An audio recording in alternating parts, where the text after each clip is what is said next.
దిగుబడుల కోసం మితిమీరిన రసాయన ఎరువులు, పురుగు మందుల వాడకం వల్ల భూమిలో సేంద్రియ కర్బనం తగ్గిపోయి చౌడు శాతం పెరిగిపోతుంది.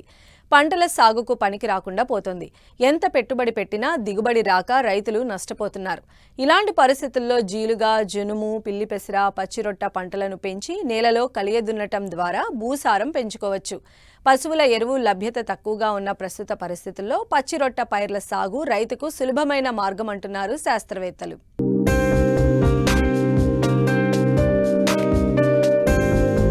వ్యవసాయంలో రైతులు పూర్తిగా రసాయనిక ఎరువులపైనే ఆధారపడటం వల్ల సాగులో అనేక సమస్యలు ఎదుర్కోవాల్సి వస్తోంది.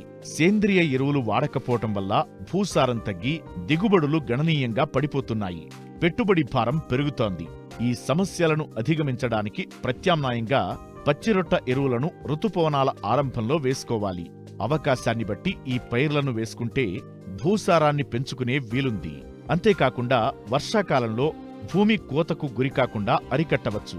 భూమిలో తేమ, పోషకాల శాతాన్ని పెంచుకోవచ్చని సూచిస్తున్నారు జమ్మికుంట కృషి విజ్ఞాన కేంద్రం శాస్త్రవేత్త విజయ్. అయితే రైతులు అధిక దిగుబడులు సాధించాలనే తపనతో విపరీతమైన రసాయన ఎరువులను, చీడపీడలను తట్టుకోవడానికి పురుగు మందులను వాడడం వల్ల నేల సారం దెబ్బతింటుంది. దాంతోపాటు వాతావరణ కాలుష్యం కూడా జరుగుతుంది.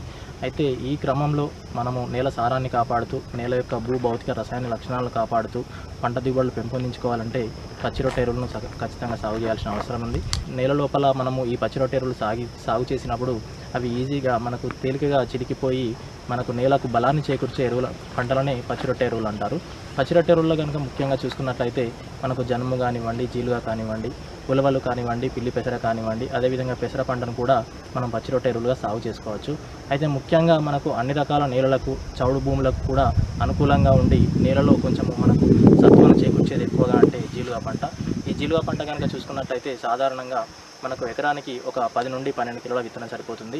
మనం విత్తనం విత్తుకున్న తర్వాత పూత దశలో కనుక కలియదునుకున్నట్లయితే సాధారణంగా ఒక ఎకరానికి 9 నుండి 10 టన్నుల పచ్చిరొట్ట లభిస్తుంది. దానితో పాటు జనుము పంటను కూడా మనము పచ్చిరొట్ట ఎరువుగా వాడుకోవచ్చు. జనుము పంటను కనుక చూసుకున్నట్లయితే ఎకరానికి 10 నుండి 15 కిలోల విత్తనం సరిపోతుంది.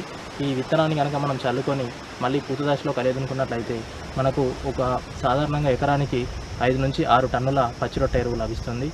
ఈ జనుములో కనుక చూసుకున్నట్లయితే ఒక టన్ను జనుము పచ్చిరొట్ట ఎరువులో 4 నుంచి 5 కిలోల నత్రజని ఎరువు అనేది ఉంటుంది. అయితే ఈ జీలుగా జనుములతో పాటు మనము పిల్లి పెసర, ఉలవ పంటలను కూడా, వెంపలి వంటి పంటలను కూడా ఈ పచ్చిరొట్ట ఎరువులుగా వాడుకోవచ్చు.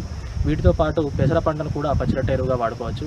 పెసర పంటను కనుక చూసుకున్నట్లయితే పెసరలో మనకు యాదాద్రి అని చెప్పేసి వరంగల్ వారితే విడుదల చేయబడిన GG42 అనే రకం కూడా పంటకాలం 58 నుండి 60 రోజులుండి దీన్ని కనుక మనం సాగు చేసుకున్నట్లయితే ఇప్పుడు జూన్ మొదట్లో తొలకరి వర్షాలు పడిన తర్వాత సాగు చేసుకున్నట్లయితే మనము వీలైతే పెసరను తీసుకోవచ్చు, లేదంటే మనం పచ్చిరొట్ట ఎరువుగా కూడా కలియదునుకోవడానికి అవకాశం ఉంటుంది. అయితే ఈ పచ్చిరొట్ట ఎరువులు ఏవి సాగు చేసినా కానీ మనకు పూత దశలో కనుక కలియదునుకోవడం వల్ల మన నేలలో నత్రజని స్థిరీకరించబడుతుంది.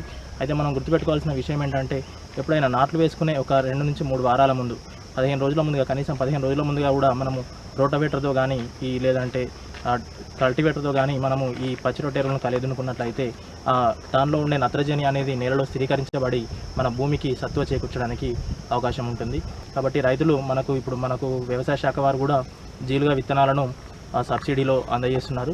కాబట్టి ప్రతి రైతు కూడా తప్పకుండా నేల భూభౌతిక సారాన్ని కాపాడుకోవడానికి, నేల సత్వాన్ని పెంచుకోవడానికి ఈ పచ్చిరొట్ట ఎరువులను సాగు చేసుకోవాల్సిన అవసరం ఉంది.